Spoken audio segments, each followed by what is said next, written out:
প্রিয় শিক্ষার্থীবৃন্দ, আসসালামু আলাইকুম। আমরা আজকে নবম দশম শ্রেণীর গণিতের ষষ্ঠ অধ্যায় করালেও আমরা একটু পিছনের দিকে ফিরে যাব। সেটা কীরকম? সপ্তম শ্রেণী তোমরা যে উপপাদ্যগুলো করেছো তার মধ্যে দুই একটা একটু মনে করার চেষ্টা করবে। আমার হাতে একটা কাগজ, ঘরের তৈরি একটা জিনিস করেছি, দেখো একটা ত্রিভুজ, তাই না? এই ত্রিভুজের তিনটা বাহু দেখা যাচ্ছে, তিন আকৃতি, একটা বড়, একটা আরেকটু ছোট, আর একটা আরও ছোট। এবং দেখা যাচ্ছে এই কোণটা বড়, এই কোণটা দেখা যাচ্ছে কি এই বাহুর বিপরীত কোণ, অর্থাৎ এই কোণের বিপরীত বাহু এইটা, আবার এই বাহুর বিপরীত কোণ এইটা, এই কোণের বিপরীত বাহু এইটা, আবার এই বাহুর বিপরীত কোণ এইটা, এই কোণের বিপরীত বাহু এইটা। এখন এখানেই দেখা যাচ্ছে যে বৃহত্তর কোণের বিপরীত বাহু ক্ষুদ্রতর কোণের বিপরীত বাহু অপেক্ষা বৃহত্তর, তাই না? দেখো, বড়টার বিপরীত বাহু আর ক্ষুদ্রটার বিপরীত বাহু তুলনা করলে বড়টার বিপরীত বাহুটা বড়। এটা যেরকম জানি, ক্লাস 7-এ শিখেছো। আবার তোমরা দেখেছো এই একটা আকৃতির কাঠির মতো কাগজ, এই একটা আকৃতির কাঠির মতো কাগজ, এই একটা আকৃতির কাঠির মতো কাগজ। এখন যদি আমি এই তিনটাকে যোগ করি, আসলে এটা ত্রিভুজ হয় না, কারণ এই বাহুটা এই দুটো বাহুর যোগফলের থেকেও বড়। এটা আমরা জানি যে একটা ত্রিভুজ হতে হলে অন্তত এমন দুটো বাহুর যোগফল এমন হতে হবে যেটা তৃতীয় বাহু অপেক্ষা বৃহত্তর হয়। তাহলে এখানে আমাদের যে দুটো বাহু দেখতে পাচ্ছ, এই দুটার যোগফল যদি এটার থেকে বড় হয় তাহলে এটা ত্রিভুজ আঁকা সম্ভব। আচ্ছা, তাহলে এটাকে যদি আমরা হাতে কলমে একটু দাঁড় করাই, এটা হলো এইখানেই আর এটা হলো এইখানে, তাহলে এই দুটো কাঠির যোগফল এই কাঠিটার থেকে বড়। আর এইটাই আমরা জানি, শিখেছি যে ত্রিভুজের যে কোনো দুই বাহুর যোগফল তৃতীয় বাহু অপেক্ষা বৃহত্তর। সেটা আগে আমরা একটু করে নিই। এই একটা ত্রিভুজ, আচ্ছা এই ত্রিভুজটাকে আরেকটু বাহু বর্ধিত করি প্রয়োজনে। এই একটা ত্রিভুজ যার নাম দিচ্ছি এ বি সি। এখন এই দুটো হলো ছোট বাহু, আমাদের প্রমাণ করতে কি হবে? A B plus AC is greater than BC, এটা আমরা প্রমাণ করব। এটা সপ্তম শ্রেণীর উপপাদ্যতে আমরা ডিটেলসে করব না, জাস্ট বোঝার জন্য।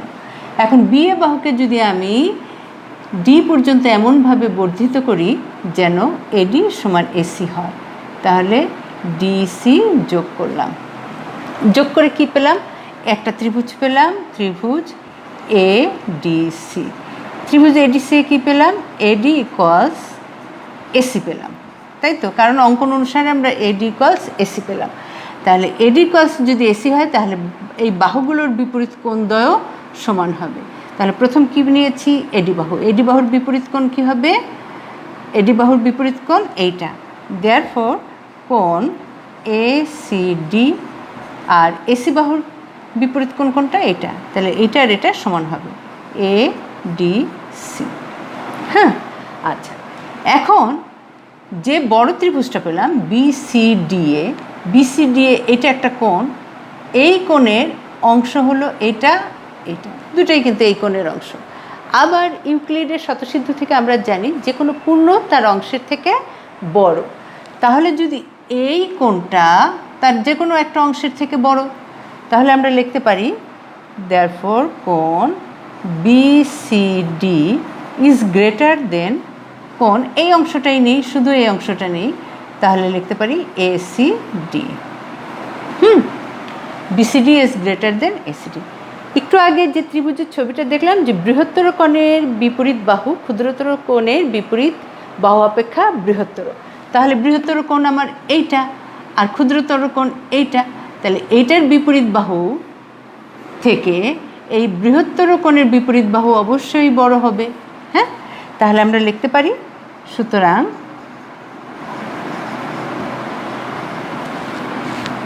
বিডি ইজ গ্রেটার দেন, এই কোণটার পরিবর্তে আমরা যদি এখানে এই কোণটাকে লিখি এডিসি, তাও কিন্তু লিখতে পারি। আচ্ছা, এই যেটা ছিল আমাদের এটাই থাক, সমস্যা নাই, আমরা এটার বিপরীত বাহু এডি লিখতে পারি। এখন এডির পরিবর্তে কিন্তু এসি বাহুটাও আমরা লিখতে পারি, তাই না? এই এই সরি এই কোণটাকে আমরা এখন লিখে দিই কোণ ADC। এটার পরিবর্তে তাহলে এখানে আমাদের বাহুতে থাক, কোণে থাক কোণ BCD থাক, এরপরে এটা ADC লেখা থাক। তাহলে আমরা লিখতে পারি BCD এই কোণের বিপরীত বাহু BD, BD ইজ গ্রেটার দেন লিখতে পারি এই কোণের বিপরীত বাহু BC। দেখো এখন BD-তে কী পেলাম, BD-তে পেলাম এই একটা বাহু, এই একটা বাহু, অর্থাৎ BA যোগ AD is greater then BC। আচ্ছা, AD আবার কার সমান করে অঙ্কন করছি, AC সমান করে। তাহলে এটাকে যদি সাজায় দেখি AB plus AC is greater then BC। তাহলে এটা আমরা জানি যে ত্রিভুজের যে কোনো দুই বাহুর সমষ্টি তৃতীয় বাহু অপেক্ষা বৃহত্তর। এই যে এটাও যেরকম জানি, আবার আরেকটা জানি যে যে কোনো ত্রিভুজের যদি বৃহত্তর কোণের বিপরীত বাহু ক্ষুদ্রতর কোণের বিপরীত বাহু অপেক্ষা বৃহত্তর। এই দুটাকে কাজে লাগিয়ে আমরা তোমাদের নবম দশম শ্রেণীর ষষ্ঠ অধ্যায় জ্যামিতির অংশতে যে দুটো এক্সট্রা করব সে দুটো একটু দেখে নেই। প্রথমটা দেখে নেই। প্রথম এক্সট্রাটা কি, অনুশীলনী 6-3 যে ত্রিভুজ ABC এর BC বাহুর মধ্যবিন্দু D হলে, ABC এর BC বাহুর মধ্যবিন্দু D হলে প্রমাণ করো যে AB plus AC is greater then 2AD। এখানে একটা জিনিস খেয়াল করতে হবে, আমরা যেমন শিখছি যে কোনো দুই বাহুর সমষ্টি তৃতীয় বাহু অপেক্ষা বৃহত্তর। এখন এই দুটো তো দুই বাহুর সমষ্টি আছে, আবার এখানে বৃহত্তর চিহ্নটাও আছে, কিন্তু 2AD আছে। 2AD যদি তো কোনো বাহু আমাদের নাই, তাহলে 2AD যদি কোনো বাহুকে আমরা তৈরি করে একটা ত্রিভুজ তৈরি করতে পারি তাহলে সেটা প্রমাণ করা সহজ হবে। তাহলে আমরা দেখি তো, আগে বিশেষ নির্বাচনটা দেখে নিয়ে ছবিটাও দেখে নিই। এই ছবি হলো আমার ত্রিভুজ ABC যার মধ্যবিন্দু D, এই লাল একটা ছোট্ট বিন্দু D দেখতে পাচ্ছি, ডির নামটা দিয়ে দিলাম D বিন্দু। এখন AD যদি যোগ করি তাহলে পাওয়া গেল একটা AD, কিন্তু আমার এমন একটা ত্রিভুজ লাগবে যার একটা বাহু হবে 2AD সমান, আরেকটা বাহু হবে AB বাহুর সমান, আরেকটা বাহু হবে AC বাহুর সমান। এখন AD যোগ করি, AD যোগ করার পরে ওটাকে আরেকটু বর্ধিত করলাম। কোন পর্যন্ত বর্ধিত করলাম, AD এর সমান করে DE পর্যন্ত বর্ধিত করলাম, DE পর্যন্ত বর্ধিত করলাম। এখন যদি EC যোগ করে দেই তাহলে ACE ত্রিভুজটা হবে যার একটা বাহুর দৈর্ঘ্য হবে 2AD সমান, কারণ এখানে একটা AD, এখানেও একটা AD আছে। তাহলে এই লাল দাগটা হলো 2AD এর সমান পাওয়া গেল। আর AC তো AC পাওয়া গেল, কিন্তু AB কি C এর সমান হবে, এটা আমরা এখন প্রমাণ করে দেখব। তাহলে এটার প্রমাণের জন্য আমরা যে অঙ্কন করলাম সেটা দেখে নেই। অঙ্কনটা ছিল AD যোগ করে এই পর্যন্ত বর্ধিত করি যেন AD ইকুয়ালস DE হয় এবং EC যোগ করি। এটা আমরা অলরেডি করে ফেলেছি, ঠিক আছে। তাহলে এখন একটু প্রমাণে যাই। প্রমাণের জন্য দেখো ছবিটা আগে এঁকে নেই। ABCD হলো মধ্যবিন্দু, AD যোগ করলাম এবং ওকে E পর্যন্ত বর্ধিত করলাম যেন AD ইকুয়ালস DE হয়। হ্যাঁ, এখন এই যে দুটো ত্রিভুজ দেখো, এ একটা স্ট্রাইপ ত্রিভুজ, এ একটা ডটেড ত্রিভুজ, ডট ডট দেওয়া। এই দুটো ত্রিভুজের মধ্যে যদি আমরা সর্বসম প্রমাণ করতে পারি তাহলে AB ইকুয়ালস C দেখাতে পারবো। আচ্ছা, তাহলে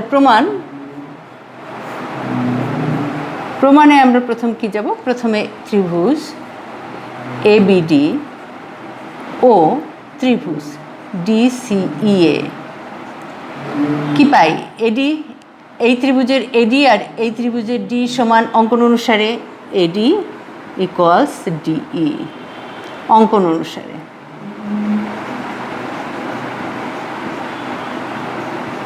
অঙ্কন অনুসারে আচ্ছা, এই ত্রিভুজের BD, প্রথম ত্রিভুজের BD ইকুয়ালস এই ত্রিভুজের DC, কারণ D BC এর মধ্যবিন্দু বলে, BC এর মধ্যবিন্দু।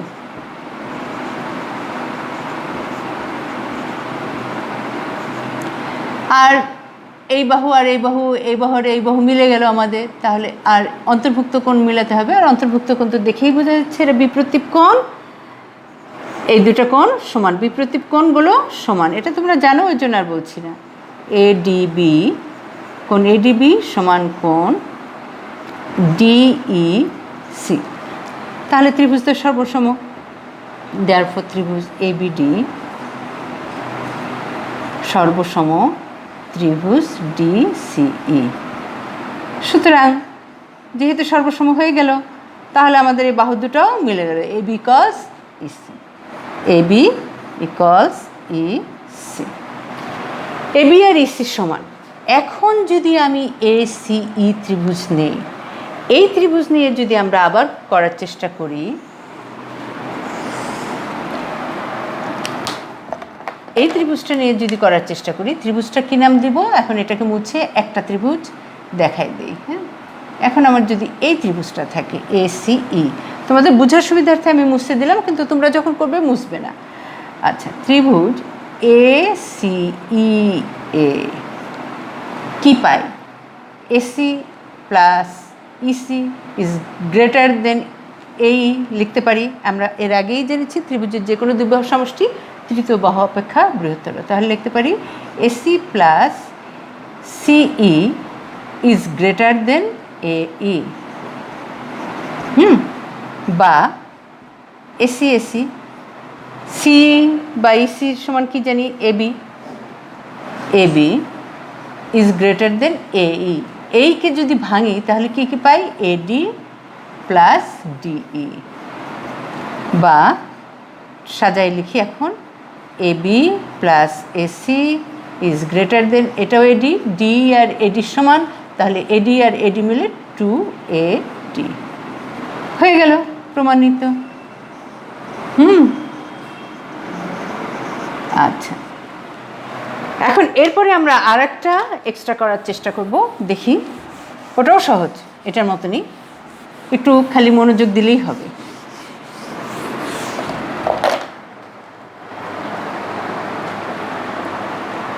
এখানে আর একটা চিত্র দিয়ে দিছে, আগে তোমাদের বইতেই দেখবে অনুশীলনী 6-3 13 নম্বর এক্সট্রাতে দেখবে চিত্রের দেওয়া আছে কোণ সি এক সমকোণ। এই ত্রিভুজটার কোণ সি হলো এক সমকোণ, এক সমকোণ, এবং কোণ বি ইকুয়ালস টুয়াইস কোণ এ। কোণ বি বলে দিছে টুয়াইস কোণ এ। প্রমাণ করো যে A B equals twice BC, অর্থাৎ এ বি হবে এই সিবি এর দ্বিগুণের সমান বা বিসি এর দ্বিগুণের সমান। এটা আমরা প্রমাণ করব।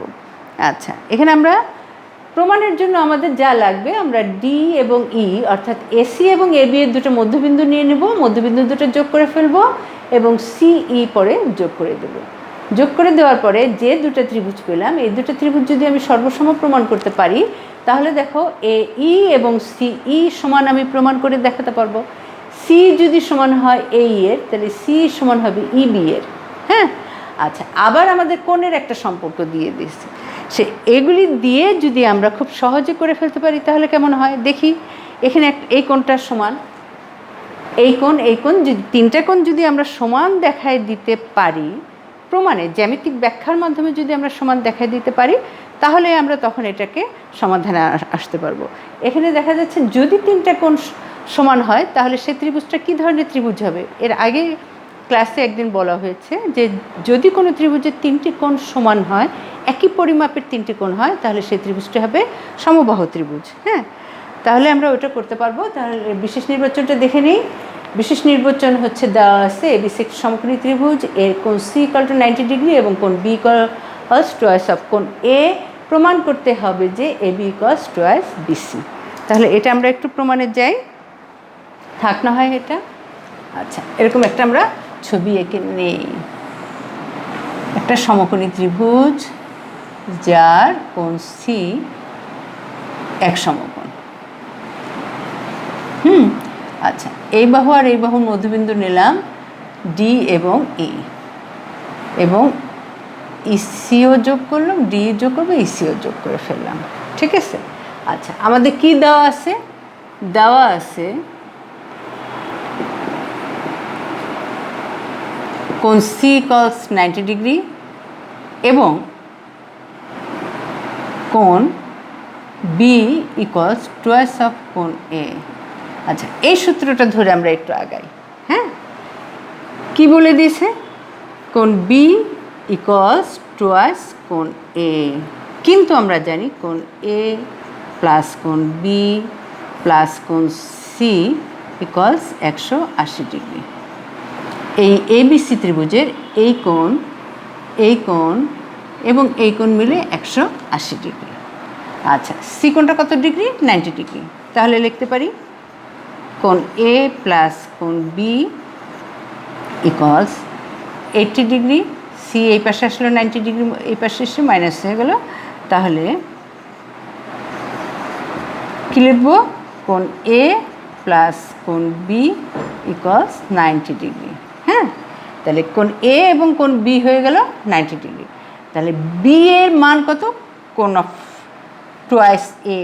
তাহলে কোণ এ থাক 2 কোণ এ ইকুয়ালস 90 ডিগ্রি, বা 3 কোণ এ ইকুয়ালস 90 ডিগ্রি। তাহলে কোণ এ ইকুয়ালস 30 ডিগ্রি। হ্যাঁ, আমরা কোণ এ সমান 30 পেলাম। তাহলে কোণ এ যদি 30 হয় তাহলে এটা কত? 60 ডিগ্রি। এটা এর দ্বিগুণ। বি হলো কোণ এর দ্বিগুণ। তাহলে এই কোণটা পেয়ে গেলাম আমরা 30 ডিগ্রি।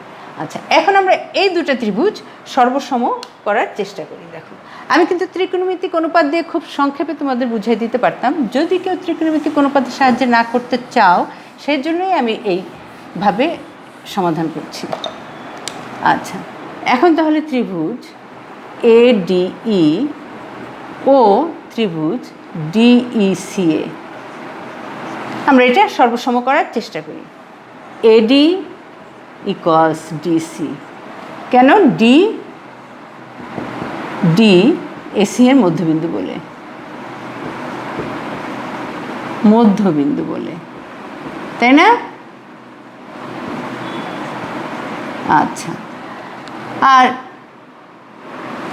আরেকটা আমরা জানি যে কোনো ত্রিভুজের দুই বাহুর মধ্যবিন্দু সংযোজক সরলরেখা তৃতীয় বাহুর অর্ধেক এবং তৃতীয় বাহুর সমান্তরাল। এটা যেহেতু 90 ডিগ্রি, তাহলে এটা সমান্তরাল হলে এটাও 90 ডিগ্রি।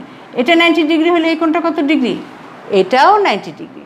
তাহলে আমরা লিখতে পারি যে কোণ ADE ইকুয়ালস কোণ EDC। হ্যাঁ, এবং এই বাহুটা এই ত্রিভুজেরও, এই বাহুটা এই ত্রিভুজেরও। তাহলে এটা সাধারণ বাহু। D ইকুয়ালস D সাধারণ বাহু।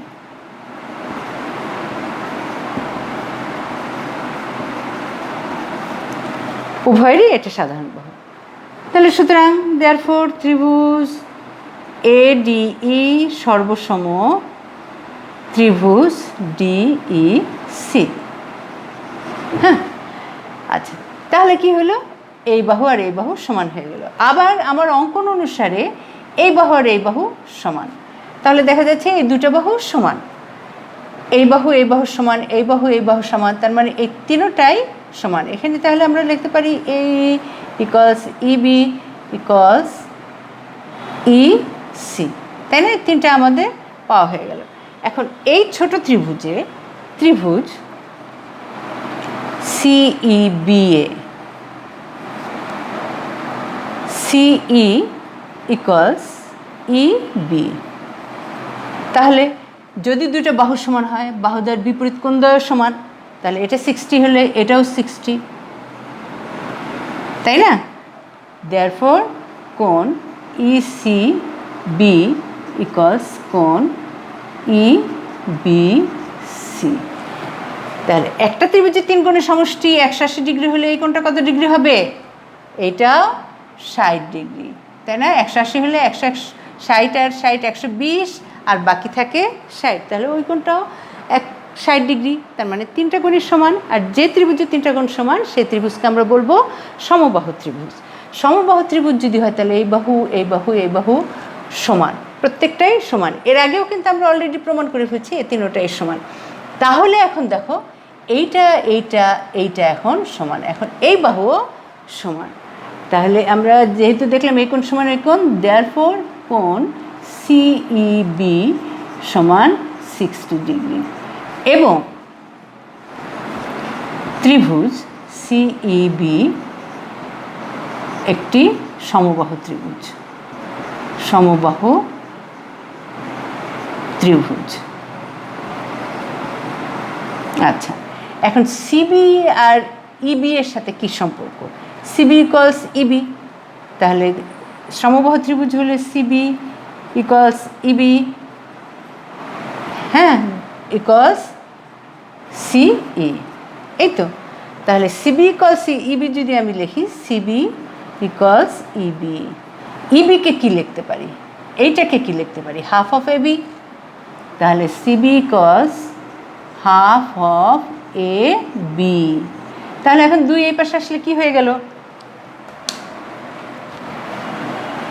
2 এই পাশে আসলে আমাদের হয়ে গেল 2CB ইকুয়ালস এবি। এখন যদি সাজিয়ে লিখি তাহলে কি হলো? AB equals 2CB। দেখো তো আমাদের এটাই চেয়েছে কিনা, এই জিনিসটাই আমাদের চাওয়া হয়েছে। হ্যাঁ, তাহলে আমাদের প্রমাণ হয়ে গেল এবি ইকুয়ালস 2CB, প্রমাণিত।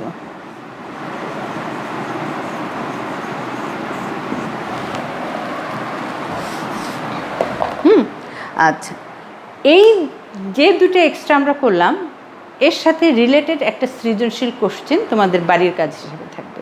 তোমরা একটু খাতা কলম নাও, খাতা কলম নিয়ে বাড়ির কাজটা তুলে নাও। দেখো, বাড়ির কাজে একটা চিত্র দেওয়া হয়েছে, চিত্রটা একটু এঁকে নাও। এবিসি একটা ত্রিভুজ এবং বলা হচ্ছে ডি এসি বাহুর উপর একটা বিন্দু, কিন্তু বলা হচ্ছে সংকেত দিয়ে দেওয়া হয়েছে এডি ইকুয়ালস ডিসি, হ্যাঁ, আর বিডি যোগ করা আছে। এই চিত্রের আলোকে তুমি 3টা কোশ্চেনের অ্যান্সার করবে। ক হলো কোন বিডিসি এর বিপরীত অন্তস্থ কোণ দুটির নাম লিখো। খ, প্রদত্ত তথ্যের আলোকে প্রমাণ করো যে AB plus BC is greater than 2BD। আর গ, এডি ইকুয়ালস বিডি হলে প্রমাণ করো যে কোন এবিসি 90 ডিগ্রি। একটু তুলে নাও। আমি আবার বলছি, চিত্রটা এবিসি, এসি এর উপর ডি একটি বিন্দু, এডি আর ডিসি এখানে সমান দেখানো হয়েছে, আর বিডি যোগ করে দেওয়া হয়েছে। কতে আছে কোণ বিডিসি, অর্থাৎ এই কোণের বিপরীত অন্তস্থ কোণ দুটির নাম লিখো। খতে বলা হয়েছে প্রদত্ত তথ্যের আলোকে প্রমাণ করো যে AB plus BC is greater than 2BD, এই 2BD। আর গ অংশে বলা হয়েছে এডি এবং বিডি যদি সমান হয়, এডি এবং বিডি যদি সমান হয় তাহলে প্রমাণ করো যে কোণ এবিসি ইকুয়ালস 90 ডিগ্রি। ঠিক আছে? আচ্ছা, এই পর্যন্তই। ভালো থাকবে, আশা করি ইনশাল্লাহ আগামীতে দেখা হবে। আল্লাহ হাফিজ।